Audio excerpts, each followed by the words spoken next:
maioria dos casos dos tumores de próstata são diagnosticados em média aos 65 anos de idade. E isso gera uma série de desafios clínicos para que a gente possa escolher o melhor tratamento para esse paciente.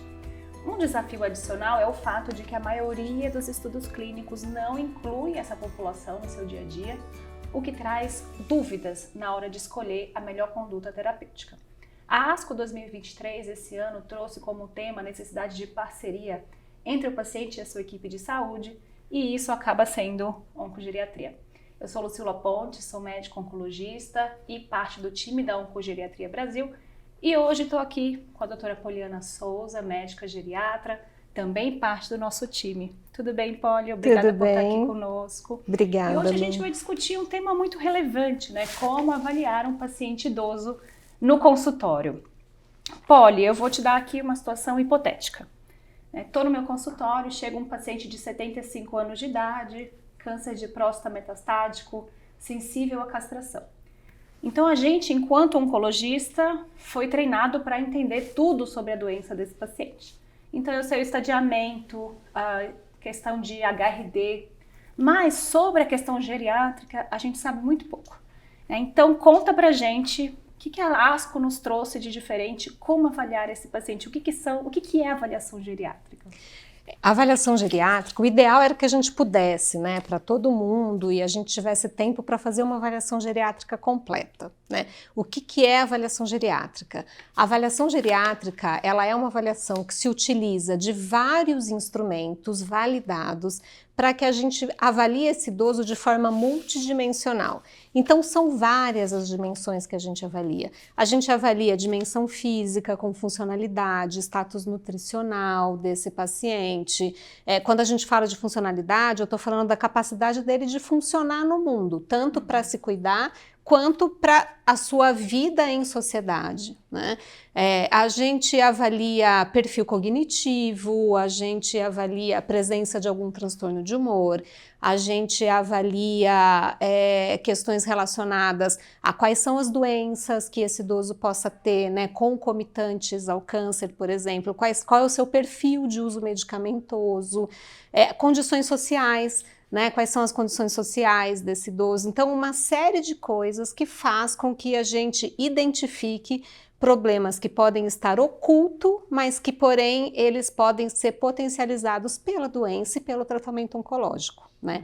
Só que quando a gente fala isso, é assustador para o oncologista, Demais, né? demais. É assustador, porque a gente está falando de uma avaliação que é bastante demorada e que exige um conhecimento, exige que o profissional que esteja fazendo essa avaliação tenha conhecimento dos instrumentos utilizados, até para ele saber o que ele vai fazer com aquele dado, né? Então, há algum tempo já vem sendo estudados instrumentos que a gente chama de instrumentos de triagem. O que são esses instrumentos? São instrumentos reduzidos que avaliam algumas dessas dimensões, mas não necessariamente todas essas dimensões, mas que nos ajudam a identificar qual é aquele idoso que deveria ser submetido a uma avaliação mais minuciosa, né? E quem é aquele idoso que eu posso tratar, né? Que eu posso ir em frente, que eu posso considerar que ele é um idoso que tem um risco menor de ter consequências negativas, desfechos negativos do seu tratamento oncológico, tá? Dá um exemplo assim para o colega de alguma ferramenta de triagem. Por exemplo, assim, o paciente chegou, como que eu avalio ele? Como que a gente foi treinado? Performance status. Em 1 minuto eu entendi ali e dei um performance status 0 ou 1, mas a gente sabe que na população geriátrica isso não é suficiente. A gente tem uma série de questões que o performance status não nos dá, não traduz. Então, qual que seria uma escala que o oncologista pudesse utilizar, digamos, para substituir o performance status? O performance status a gente já tem comprovação hoje em literatura de que ele não serve para avaliação do idoso, né? Ele não identifica aquilo que é necessário. Uma das ferramentas mais utilizadas, a gente tem várias, tá? Mas uma das mais utilizadas é o G8. O G8 é uma ferramenta de 8 questões, ela é uma ferramenta rápida de aplicar. 5 dessas questões, elas vêm da minha avaliação nutricional, então muitos serviços já têm avaliação nutricional, você já tem esse dado do paciente, às vezes em prontuário, e são questões fáceis, rápidas também, né, da gente fazer. E aí ele vai ter uma pergunta sobre polifarmácia, idade e autoavaliação de saúde, que é algo extremamente importante, né? Não na ASCO, mas vem saindo recentemente um monte de artigos falando sobre a importância da resiliência, né? E a autoavaliação de saúde nos fala disso. Então, essa é uma ferramenta que pode ser utilizada. Tá? Ela é uma ferramenta que vai até 17 pontos. Quando o paciente faz 14 ou menos pontos, isso nos chama a atenção para esse paciente ser um paciente de maior risco para perda funcional, para mortalidade, para desfechos negativos em geral relacionados ao tratamento.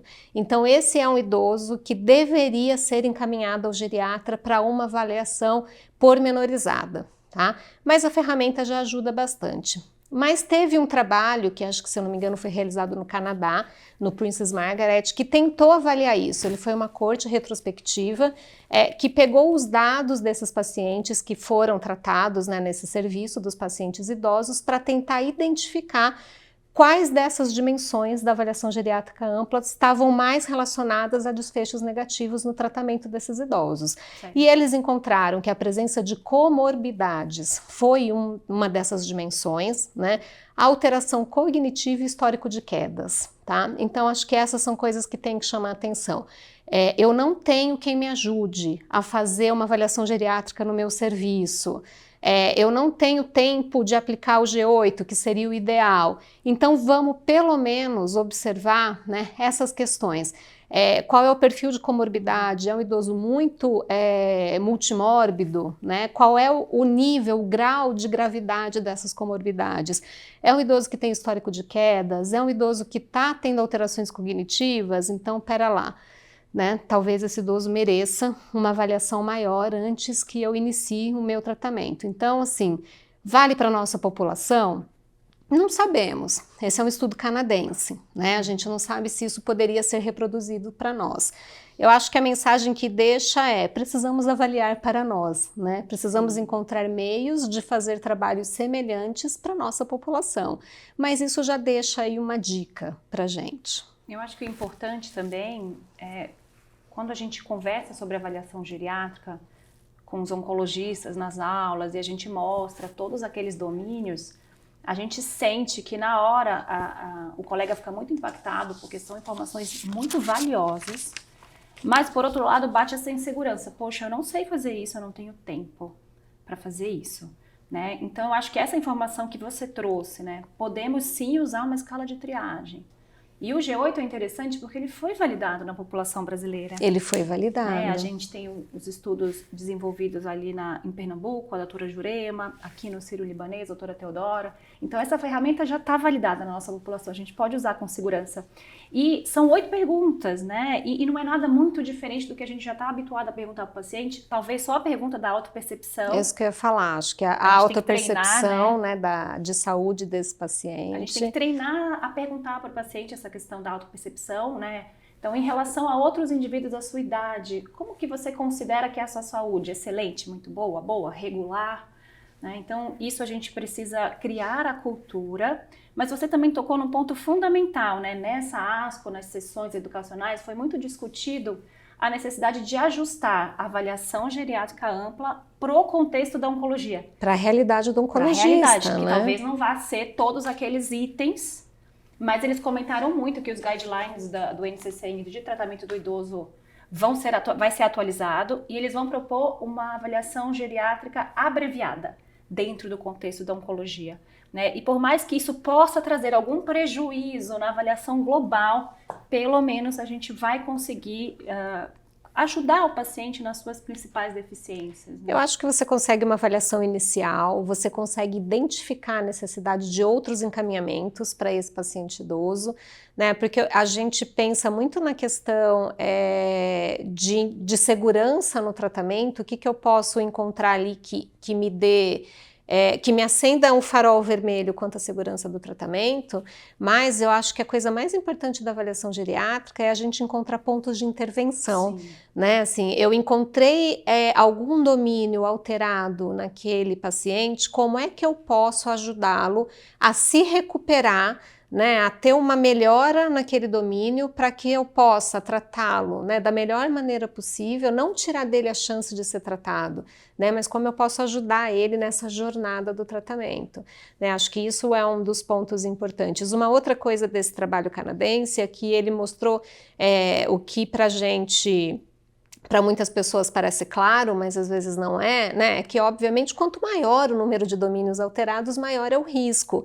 E o que eles colocam como um corte, né? São pelo menos 4 domínios alterados. Opa, né? Isso tem que chamar a atenção. Né? Então, são coisas importantes para a prática do oncologista.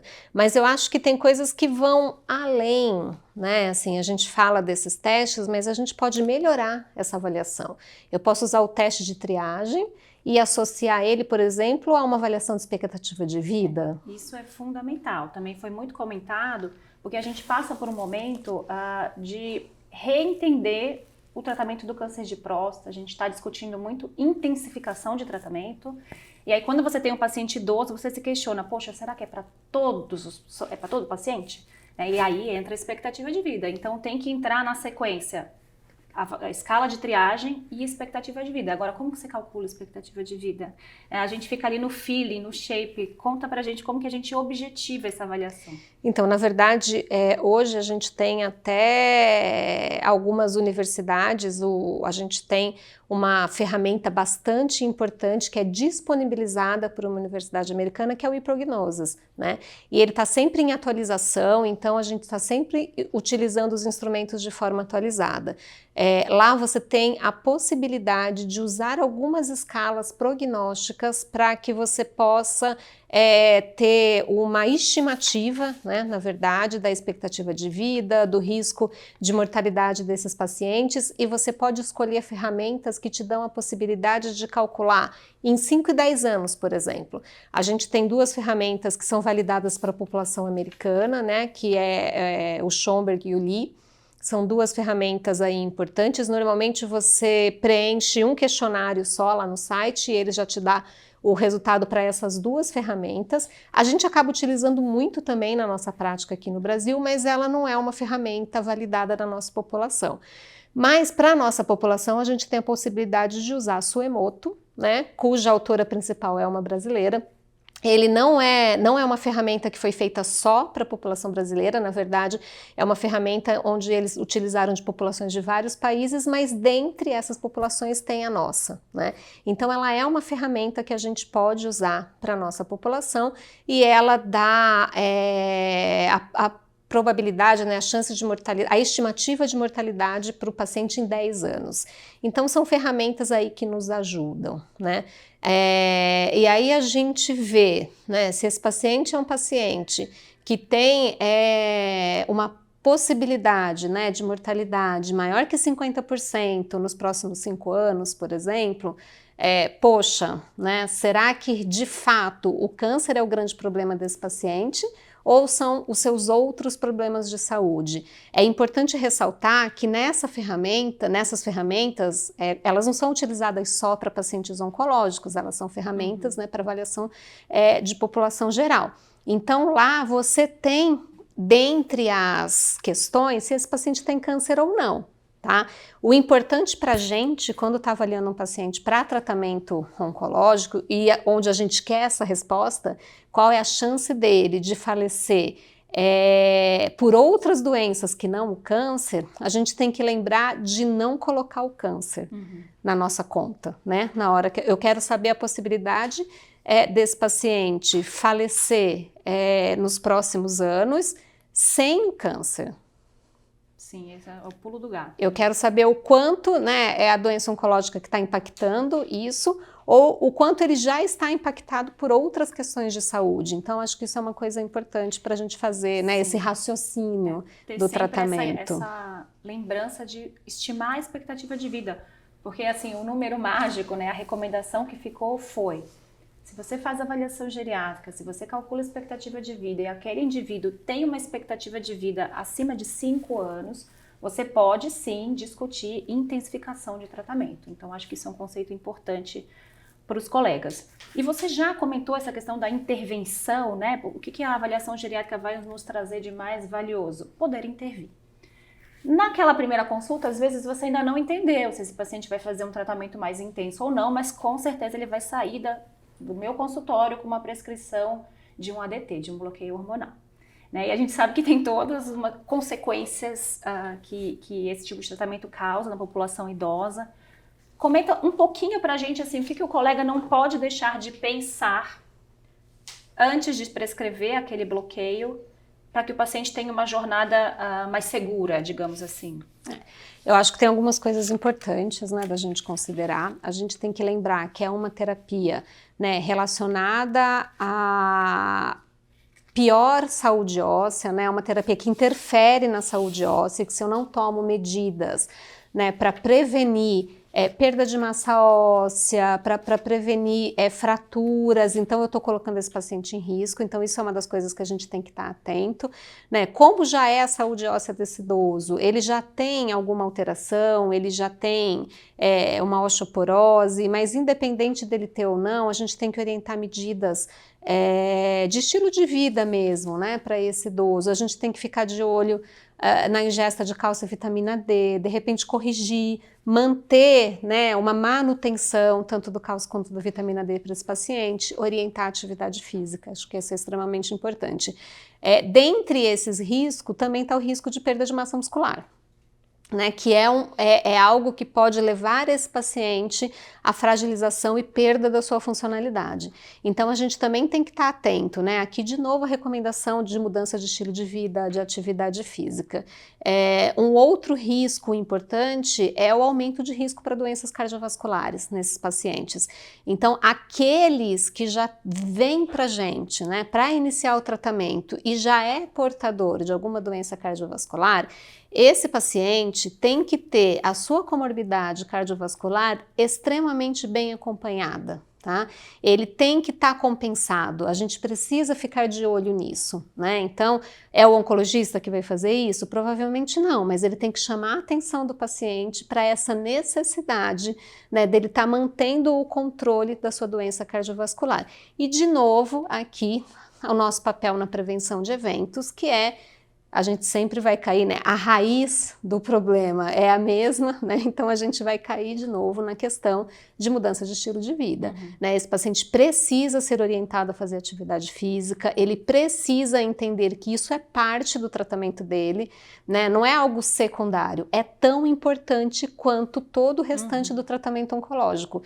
E a gente precisa mudar a nossa mentalidade de que é só alguma coisa a mais. Não é só alguma coisa a mais, é parte do tratamento, faz parte.